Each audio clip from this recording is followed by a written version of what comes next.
cela fait 30 ans que Serge Gainsbourg s'est éteint.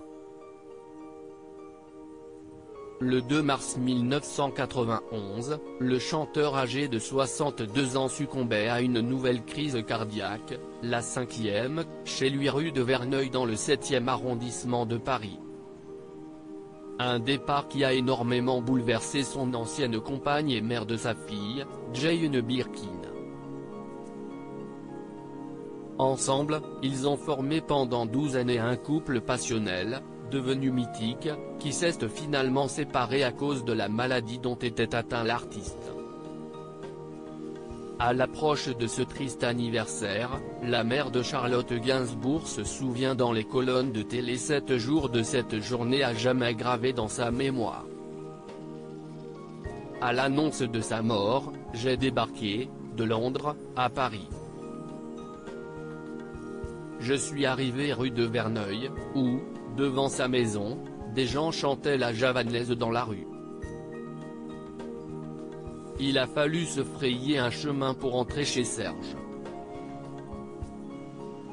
Puis j'ai vu Kate, Charlotte et Bambou, l'entourant.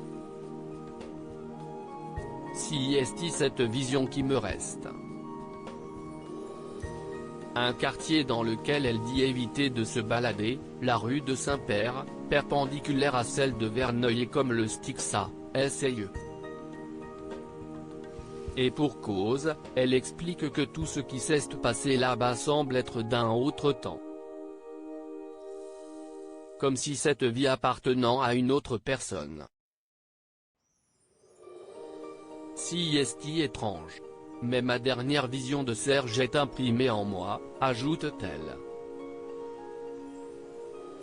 La maison de Serge Gainsbourg bientôt ouverte au public toutefois, Jane Birkin est récemment retournée devant cette maison où elle a elle aussi vécu car sa fille, Charlotte, compte faire de l'ancienne demeure de son père un musée. Un projet que la compagne d'Ivan Attal souhaite mettre en place avant la fin de l'année si possible, comme elle l'a révélé à l'AFP. Si est son hôtel particulier, on ne va pas découvrir des choses sur son œuvre mais le cadre de son travail.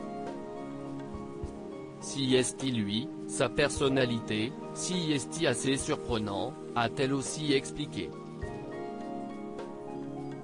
À l'intérieur de celle-ci se trouve un objet rare, un buste en bronze de Jane Birkin.